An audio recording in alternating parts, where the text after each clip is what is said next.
शेतकरी मित्रांनो, तुम्हालाही हा प्रश्न पडला आहे की कर्जमाफी झाली त्यानंतर लगेच शेतकऱ्यांना कर्ज वाटप होईल का? तर त्या प्रश्नाचं उत्तर देखील या व्हिडिओच्या माध्यमातून अगदी समजून सांगणार आहे. त्याचबरोबर ज्या शेतकरी मित्रांना अजूनही माहीत नसेल की जी आता राज्य सरकार कर्जमाफी योजना राबवतंय, जिचं नाव आहे पुण्यश्लोक अहिल्याबाई होळकर कर्जमाफी योजना. तर या योजनेचे क्रायटेरिया, त्यानंतर पात्रता निकष आणि या योजनेची अंमलबजावणी कधी होणार आहे आणि कर्जमाफी कोणत्या दिवशी राज्य सरकार अनाऊन्स करणार आहे याची देखील तुम्हाला सविस्तर माहिती देणार आहे. त्यासाठी व्हिडिओ शेवटपर्यंत बघा. जरी चॅनलवर नवीन असाल तर चॅनल देखील सबस्क्राईब करून ठेवा. शेतकरी मित्रांनो, महायुती सरकार सत्तेत आल्यापासून कर्जमाफीच्या निर्णयाकडे डोळे लावून बसलेल्या शेतकऱ्यांना मोठा दिलासा मिळाला आहे. राज्याचे नवनिर्वाचित जे अर्थमंत्री होते देवेंद्र फडणवीस, तर त्यांनी या वर्षीच्या अर्थसंकल्पामध्ये शेतकरी कर्जमाफीची अनाउन्समेंट केली. या कर्जमाफीसाठी काय क्रायटेरिया असणार आहे हे देखील त्यांनी सांगितलं. त्यानंतर 2 लाख रुपयेपर्यंत पुण्यश्लोक अहिल्यादेवी होळकर शेतकरी कर्जमाफी योजना आम्ही राबवतोय असं त्यांनी म्हटलं. ही योजना अर्थमंत्री देवेंद्र फडणवीस यांनी अनाऊन्स केली होती. तसेच जे शेतकरी नियमित कर्जफेड करत असतील तर त्यांना 50,000 रुपयापर्यंत प्रोत्साहनपर लाभ दिला जाणार असल्याचंही देवेंद्र फडणवीस यांनी सांगितलं. शेतकरी मित्रांनो, तुमचं जे कर्ज आहे तर ते 2 लाख रुपयेपर्यंत हे माफ केलं जाणार आहे. त्यानंतर ज्यांचं पीक कर्ज थकलेलं आहे असे शेतकरी पात्र असणार आहेत. त्यानंतर 30 सप्टेंबर 2025 पर्यंत थकीत असलेले कर्ज माफ होणार आहे. नियमित कर्ज परतफेड करणाऱ्या शेतकऱ्यांना 50,000 रुपयेपर्यंत प्रोत्साहन जो भत्ता आहे तर प्रोत्साहन लाभ दिला जाणार आहे.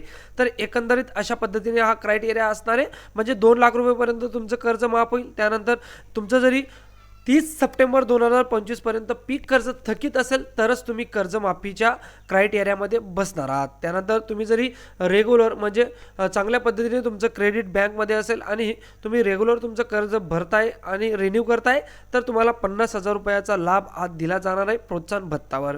आता तुमच्या मनातही प्रश्न पडला असेल की सर, कर्जमाफी होताच आम्हाला लगेच बँक ही कर्ज देणार आहेत का? तर हो शेतकरी मित्रांनो, कारण राज्य सरकार हे जे पैसे तर ते डायरेक्टली तुमचं कर्ज माफच्या अनुषंगाने बँकांना जात आहे, म्हणून तुम्हाला कर्ज हे मिळणार. तर त्यामुळे शेतकरी मित्रांनो, कर्जमाफी झाल्यानंतर तुम्हाला कर्ज सुद्धा लगेच उपलब्ध हे करण्यात येणार आहे आणि त्याची प्रोसेस सुद्धा फास्ट होईल आणि तसे निर्देश सुद्धा राज्य सरकार बँकांना देईल. कारण कर्जमाफी होते तर त्याचा लाभ डायरेक्टली शेतकऱ्यांना कसा होऊ शकतो, आज मोटिव्ह राज्य सरकारचा आहे. त्यामुळे कर्जमाफी झाल्यानंतर तुम्हाला जरी कर्ज घ्यायचं असेल तर तुम्हाला कर्ज घेता येऊ शकतो.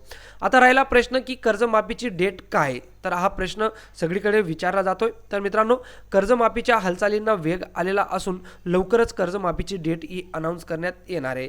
या ठिकाणी या बजेटमध्ये निर्णय केला शेतकऱ्यांना कर्जमाफी देण्याचा.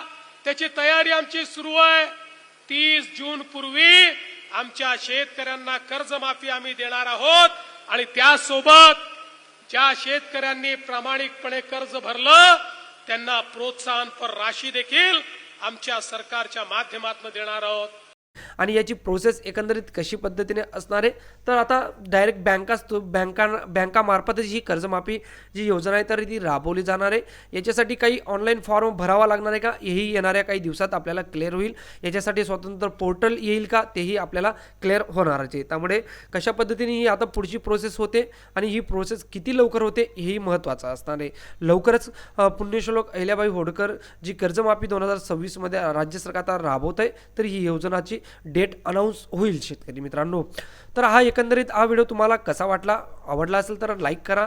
हा व्हिडिओ तुमच्या शेतकरी मित्रापर्यंत नक्की शेअर करा आणि पुढच्या अशाच महत्त्वपूर्ण अपडेटसाठी आपलं चॅनल सबस्क्राईब करायला विसरू नका. शेतकरी मित्रांनो, भेटूया पुन्हा अशाच एका नवीन व्हिडिओमध्ये. तोवर जय हिंद, जय महाराष्ट्र.